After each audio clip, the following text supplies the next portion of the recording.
বাড়ির সবাই খেয়েছে? জি। আম্মা কোথায় শুয়েছেন?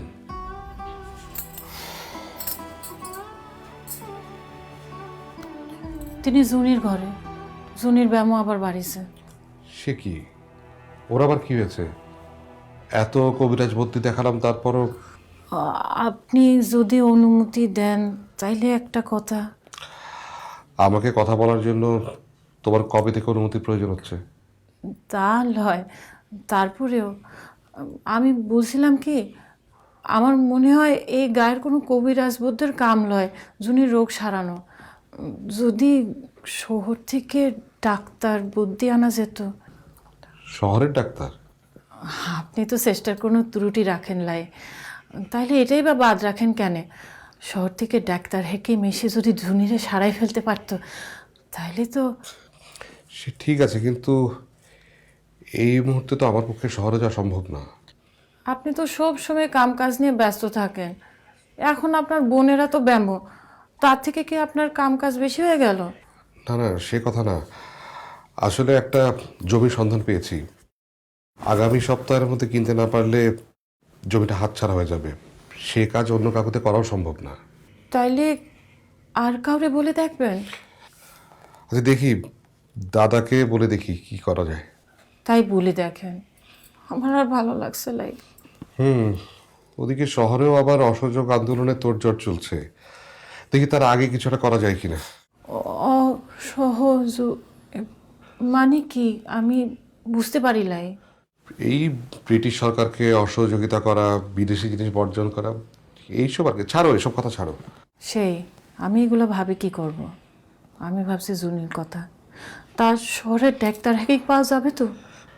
দেখা যাক। এদিকে কলকাতাতেও ডাক্তার আকাল পড়েছে। ব্রিটিশ সরকার রাজধানী কলকাতা থেকে দিল্লিতে নিয়ে যাচ্ছে। সব ডাক্তার মুক্তার এখন দিল্লিতেই চলে যাচ্ছে। কেন? ওখানে কি ডাক্তার লাই? আছে, কলকাতার মতো অত ভালো নেই। তাছাড়া টাকা পয়সা তো সব ওই ইংরেজদের হাতে। দেশি মানুষদের চিকিৎসা করে আর ক টাকা পাবে ডাক্তাররা? এই কেমন কথা? টাকা লাই বলে চিকিৎসা পাবে লাই? বিনা চিকিৎসায় লোক মারা যাবে। হ্যাঁ, এরকমই চলছে। ঠিক আছে, দেখি কি করা যায়।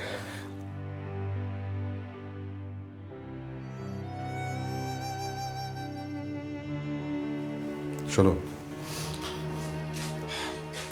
তুমি অত ভেবো না।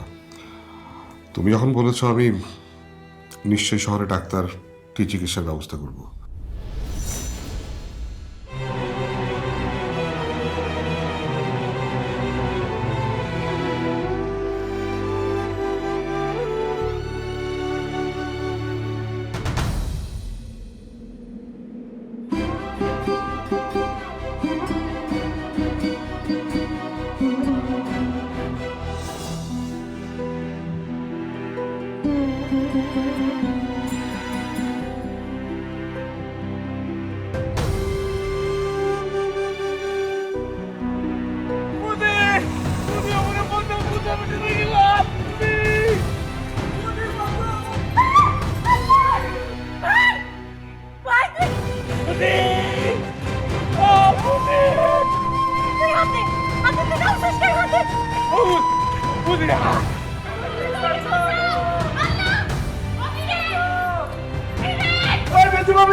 তুই কেন এমন করলি? আমি তো বুঝি তোমার সাথে একটু মজা করছিলাম। দেখলাম তুমি আমার আগের মতো ভালোবাসো কিনা।